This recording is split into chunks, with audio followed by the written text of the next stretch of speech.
आज की क्लास में हम लोग प्रश्नावली 4.4 का सवाल पढ़ेंगे। हम लोग सवाल 1 से लेकर के 2 तक पढ़ चुके हैं। आज की क्लास में हम लोग सवाल नंबर 3 से पढ़ेंगे।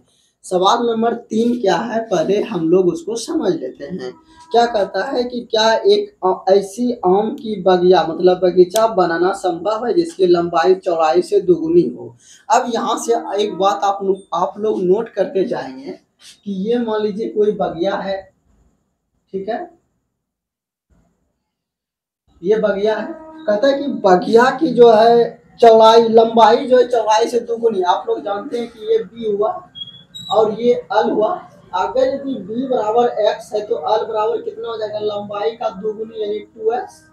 और क्षेत्रफल आप लोग जानते हैं कि आयत का क्षेत्रफल बराबर अल गुना बी होता है। बस इतना सा कॉन्सेप्ट इस सवाल में है। उसके बाद सवाल आप लोग का बन जाएगा। क्या एक ऐसी आम की बगिया बनाना संभव इसकी लंबाई चौड़ाई से दुगुनी हो और उसका क्षेत्रफल 800। इसका क्षेत्रफल कितना यानी एरिया कितना है, 800 मीटर स्क्वायर। क्षेत्रफल का मात्रक मीटर है, यहाँ पर मीटर है तो आप लोग भी इसको मीटर में मानेंगे। अब यहाँ से आप लोग बोलेंगे सर क्या एग्जाम में फिगर बनाना जरूरी है, तो नहीं, फिगर बनाना जरूरी नहीं है। आप लोग डायरेक्ट यहाँ से बनाए। फिगर हम इसलिए बनाए ताकि आप लोग का कॉन्सेप्ट क्लियर हो जाए। तो मान लेंगे, माना क्या लिखा गया है, माना बगिए की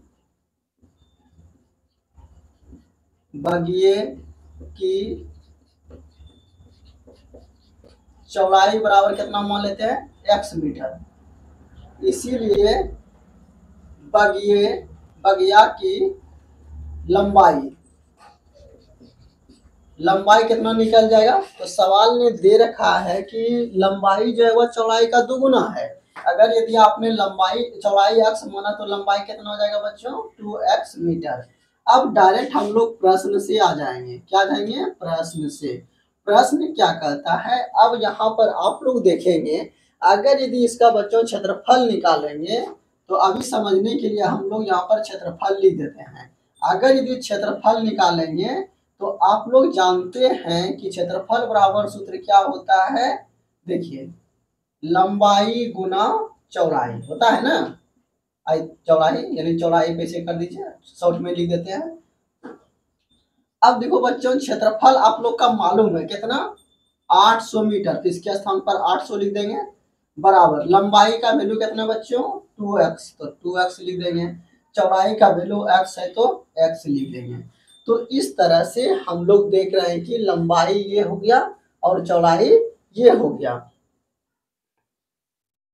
उसके बाद हम लोग क्या करेंगे, या करके इसको 800 बराबर ये कितना हो गया, 2x स्क्वायर हो गया। ठीक है, यहाँ से हम लोगों ने देखा कि ये कितना हो गया, 2x स्क्वायर हो गया। या हम लोग ऐसा करेंगे, इसको इस साइड लिख लेंगे, 2x स्क्वायर बराबर 800 हो गया। अब क्या करेंगे, 2 से कटा दीजिए, 2 कम 2 4 दूना 8 बच्चों, आएगा 2 0 है तो डबल 0 लिख देंगे। x स्क्वायर बराबर कितना हो गया, 400। अब आप लोग जानते हैं बच्चों कि x बराबर इधर से स्क्वायर हटेगा तो इधर रूट हो जाएगा, यानी कि x बराबर प्लस माइनस कितना हो गया बच्चों, 20। अब बोलेंगे सर प्लस माइनस कहाँ से आ गया, तो रूट से कोई भी संख्या अगर निकलेंगे तो वो प्लस माइनस दोनों में निकलेंगे। अब यहाँ पर आप लोग को एक बात की जानकारी होनी चाहिए कि किसी भी क्षेत्रफल यानी किसी भी आयताकार आकृति रहे या कोई भी रहे, लंबाई चौड़ाई कभी भी माइनस में नहीं होती है। तो यहाँ से आप लोग x बराबर एक मान तो निकल गया -20 बच्चों, और एक मान निकल गया x बराबर +20। जब प्लस माइनस का अर्थ है एक प्लस में और एक माइनस में, तो माइनस नहीं हुआ क्योंकि किसी भी क्षेत्र यानी कि भाग का यानी किसी भी आकृति का, या आप लोग डायरेक्ट एक लाइन में बोलेंगे कि x किसको माने हैं, चौड़ाई को, तो चौड़ाई का भी ऋणात्मक नहीं होता। ये बराबर क्यों नहीं हुआ, क्योंकि लिख देंगे आप लोग या डायरेक्ट काट देंगे, समझने के लिए लिख देंगे क्योंकि चौड़ाई माइनस में नहीं हो सकती, नहीं हो सकती है। अब ये सवाल जो नीचे हम लाइन लिखे, ये आप लोग को लिखना नहीं है एग्जाम, लेकिन हम समझने के लिए लिख दिए हैं। तो x बराबर यहाँ से कितना हो गया बच्चों 20, तो आप लोग लिख देंगे अतः बगिया की चौड़ाई बराबर कितना माने बच्चों x, तो x का वैल्यू 20 निकाले ना, तो यहाँ से 20 लिख देंगे। तथा बगिया की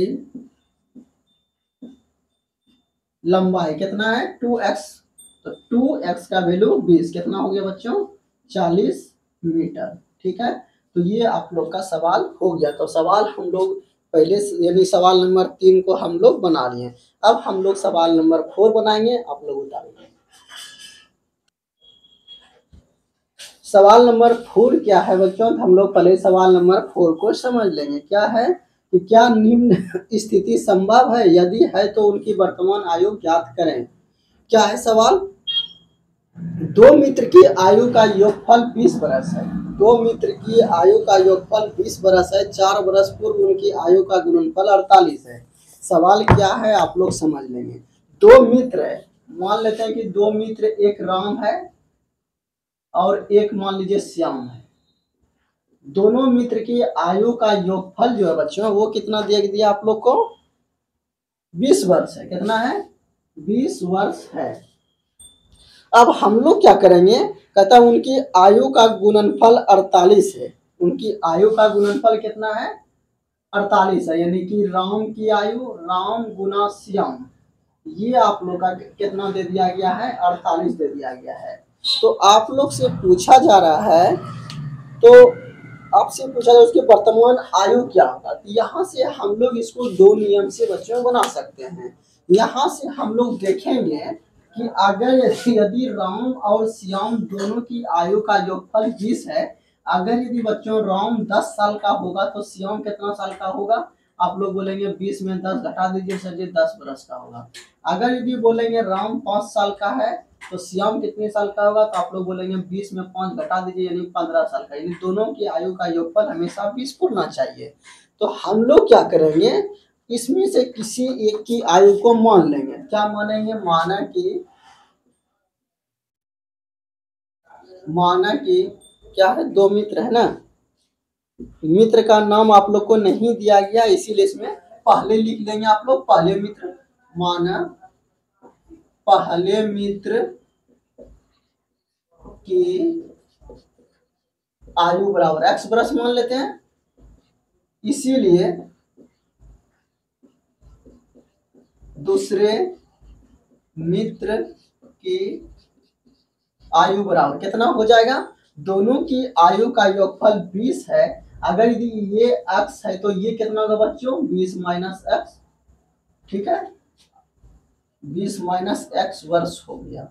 ये बच्चों आप लोग सवाल एग्जाम में ऐसे नहीं करेंगे, ये समझने के लिए, क्या है समझने के लिए। अब हम लोग आइए प्रश्न से, डायरेक्ट कहाँ जाएंगे, प्रश्न से।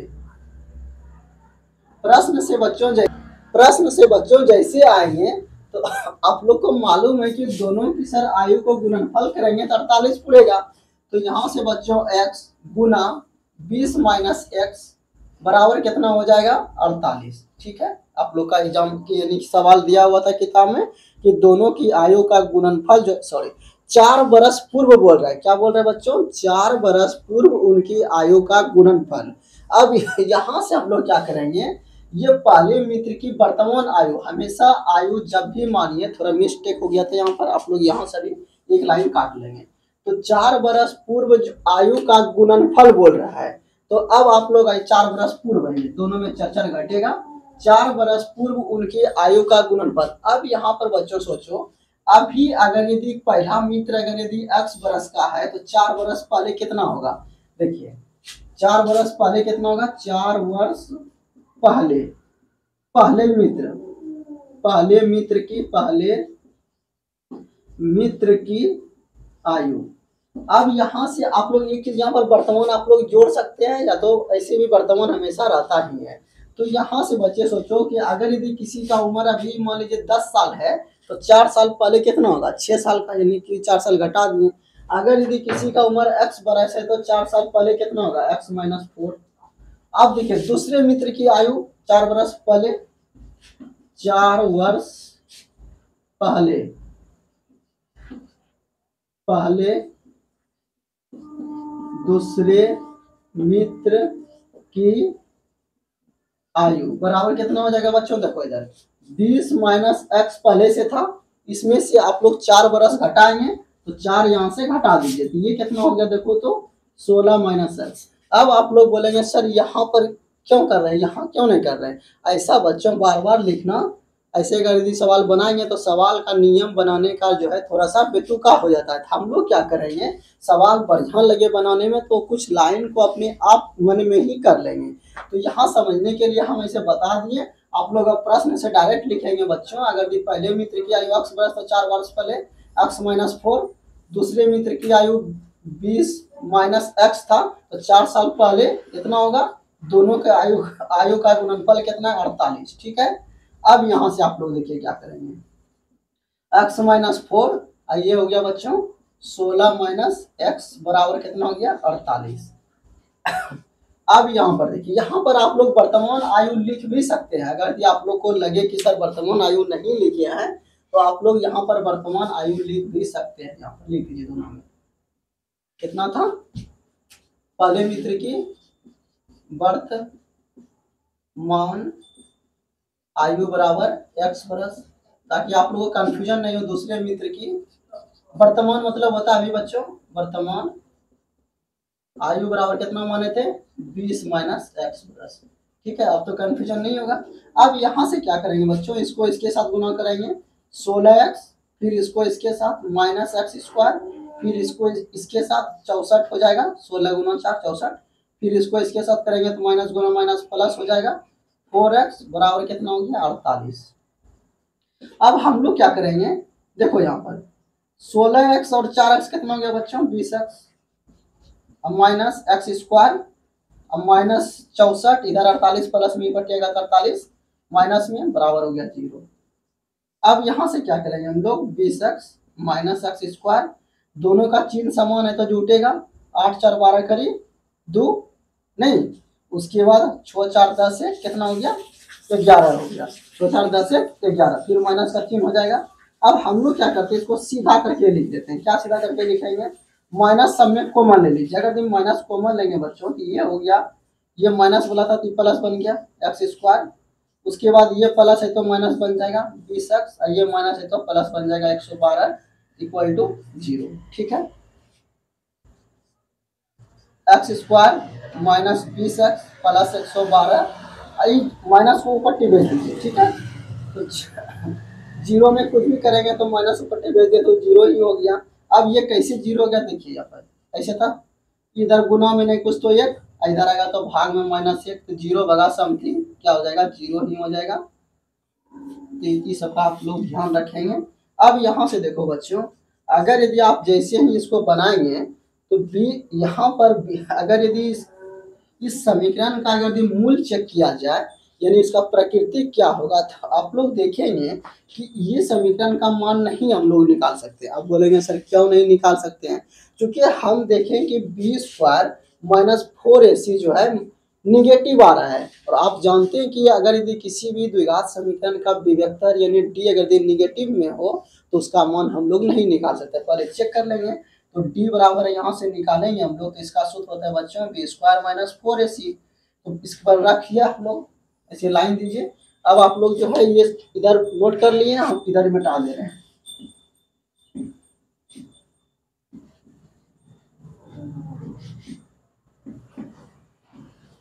अब यहाँ पर देखो बच्चों, तो ये कितना हो गया? डी स्क्वायर बराबर बी स्क्वायर माइनस 4ac।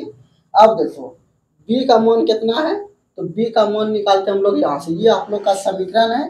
तो बी निकालने के लिए हम लोग क्या करते हैं, एक्स को ढक लेंगे, बाकी जो बचा इसी को बी बोलते हैं। और यहाँ नहीं कुछ तो 1, ये मान 1 हो गया, और यहाँ जो बचता है इसी को हम लोग क्या बोलते हैं? सी बोलते हैं।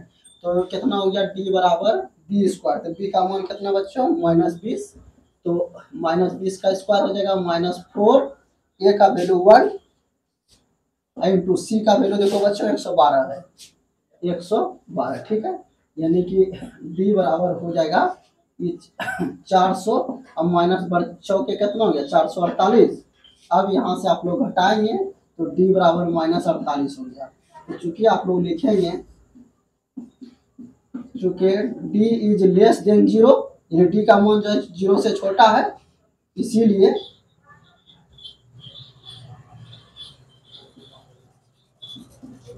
द्विघात समीकरण के मूलों का वो अस्तित्व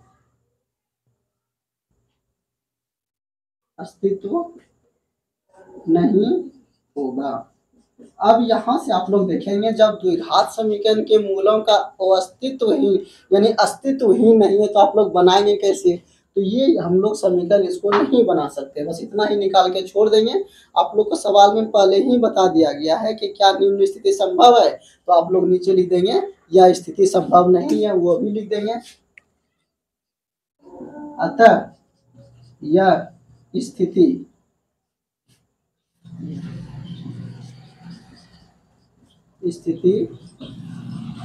संभव नहीं है।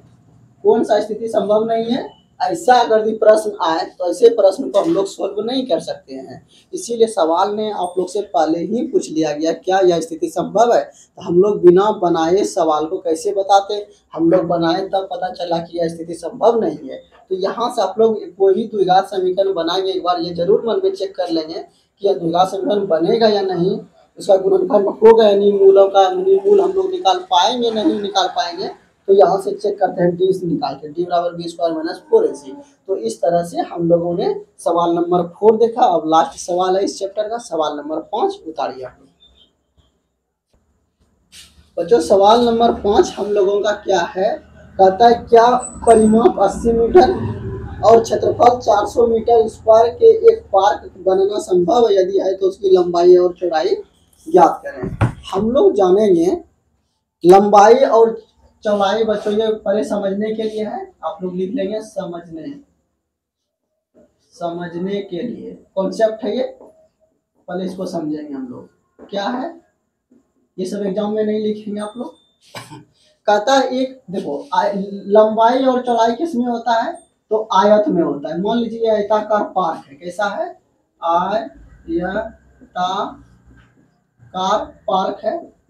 आयताकार पार्क है बच्चों, तो इसमें इसको चौड़ाई बोला जाता है, ये लंबाई हो जाता है।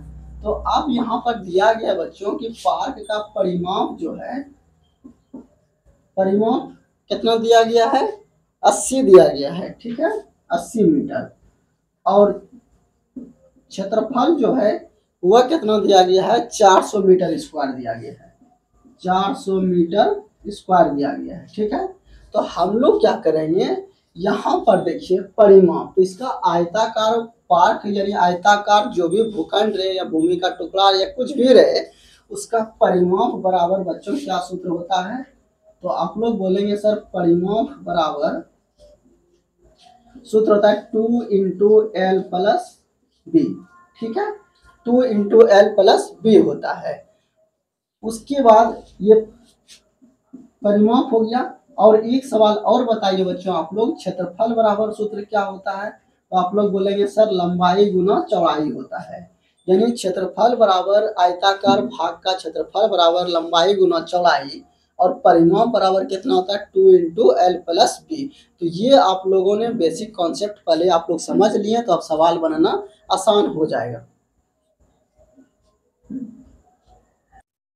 तो बच्चों आप लोगों ने देखा कि परिमाप बराबर ये सूत्र होता है और क्षेत्रफल बराबर ये सूत्र होता है। अगर यदि बच्चों आपसे पूछें तो क्षेत्रफल अगर दिया गया है, ठीक है, यहाँ से एक कॉन्सेप्ट आप लोग और जानेंगे।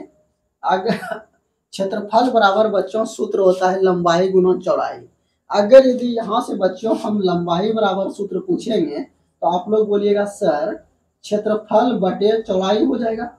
अगर यदि ये बच्चों आपका कॉन्सेप्ट क्लियर है तो अब हम लोग सवाल की ओर चलेंगे। तो सवाल क्या है, परिमाप 80 आयताकार पार्क है, तो लिखेंगे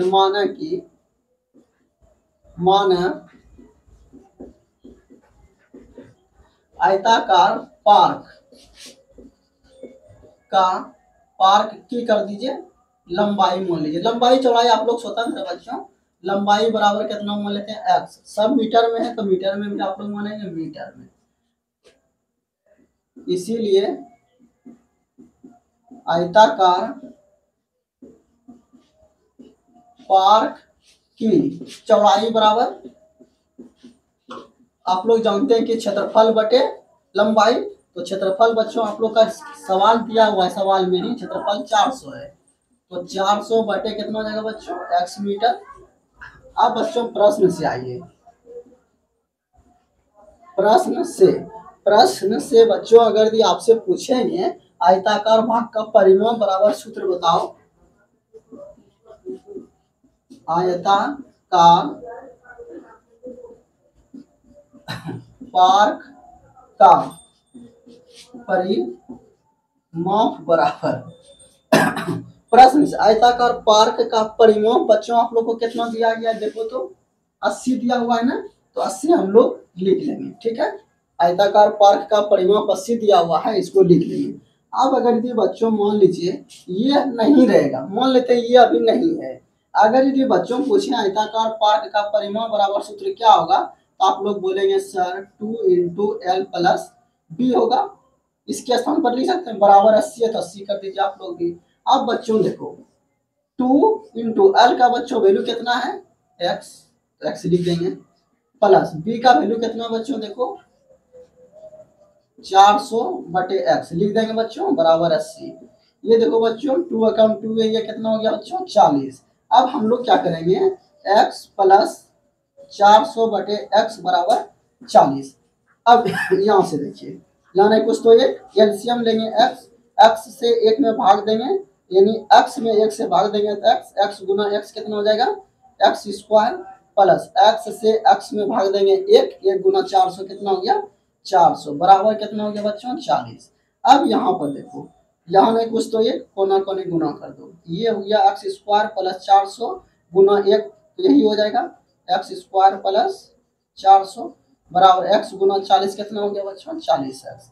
अब हम लोग क्या करेंगे x² प्लस 400 इधर 40x प्लस में इधर आएगा तो 40x माइनस में, एक लाइन और बढ़ा लेंगे x²। आप जानते हैं कि इसको 2 नंबर में लिखते हैं, इसको 3 नंबर में इंटरचेंज कर देंगे, आगे पीछे कर देंगे, तो यहाँ कितना लिख देंगे बच्चों -40x प्लस 400 बराबर 0, यहाँ बराबर 0 इधर ले आए। तो अब हम लोग क्या करेंगे, ये गुणनखंड को हम लोग तोड़ेंगे। गुणनखंड कैसे तोड़ेंगे हम लोग, इसके लिए आप लोग को नियम बताए, आप लोग उतारिए फिर बताएंगे।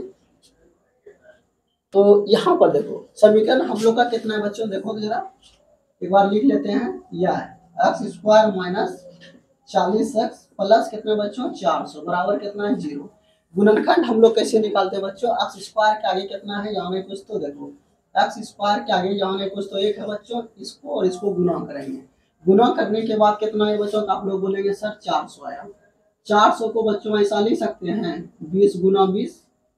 अब आपसे पूछेंगे बच्चों 20 और 20 से आपको 40 पुराना है, कैसे पूरेगा, आप बोलिएगा सर जोड़ने पर पूरेगा। जोड़ने पर बच्चों अगर यदि पूरे तो यहाँ माइनस का चिन्ह है तो दोनों के आगे माइनस दे देना है बच्चों, x है तो x दे देना है, बस इसके स्थान पर आपको क्या करना है ये चीज लिख देना है, बस हो गया आप लोग का आंसर। याद रखो x² माइनस कितना बच्चों 20x minus 20x plus 400 equal to कितना हो गया 0। यहाँ से अगर इसमें x कॉमन ले लिया जाए तो x माइनस 20 हो जाएगा, यहाँ माइनस है, अब 20 कॉमन लेंगे तो x माइनस 20। अब यहाँ पर देखिए माइनस कॉमन लेने के बाद बच्चों 20 यदि x माइनस में आता तो x प्लस में आ गया, ये प्लस में तो ये माइनस में, बराबर कितना हो गया 0।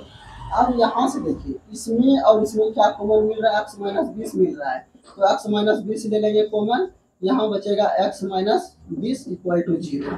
यहाँ से आप ऐसे भी कर सकते हैं, कैसे, एक बार इसको 0 के बराबर करेंगे, एक बार इसको। अब बच्चों लिखेंगे यदि x माइनस 20 बराबर 0 तो x बराबर 0 प्लस 20 यानी x बराबर कितना हो गया 20। फिर एक बार लिखेंगे यदि x माइनस 20 बराबर 0 तो x बराबर 0 प्लस 20 यानी x बराबर कितना हो गया 20। तो यहाँ से देखें कि दोनों संख्या प्लस में निकल गई और दोनों बराबर ही निकला, तो 20 क्या माने बच्चों लंबाई, तो यहाँ से लिख देंगे अतः पार्क की लंबाई बराबर बच्चों कितना हो गया 20 मीटर, और चौड़ाई कितना है देखो तो, तथा चौड़ाई बराबर कितना बच्चों देखो 400 बटे x, तो यानी कि 400 बटे x का वैल्यू कितना है 20, यानी करेंगे तो 20 मीटर। अब यहाँ पर हम लोग को सवाल देखना है, क्या परिमापस्सी और क्षेत्रफल इतना बड़ा एक पार्क बनाना संभव है, यदि यदि तो उसकी लंबाई और चौड़ाई ज्ञात करें। तो पार्क बनाना बच्चों संभव हो गया, क्यों संभव हो गया, चूंकि इसका आंसर निकला। तो हम लोग अगर यदि मूल वास्तविक नहीं रहता तो हम लोग ऐसा नहीं कर पाते, लेकिन द्विघात समीकरण जो हम लोग को मिला बच्चों ये वाला, इसका मूल वास्तविक है, तो ऐसा हम लोग कर पाए, यानी कि इसका पार्क की लंबाई भी निकालें चौड़ाई भी निकालें। तो ये हम लोगों का सवाल नंबर इस तरह से 5 बन गया। इस तरह से हम लोग का प्रश्नावली 4.4 खत्म हो गया। अब हम लोग नेक्स्ट क्लास में आगे पढ़ेंगे, आप लोग उतारिए।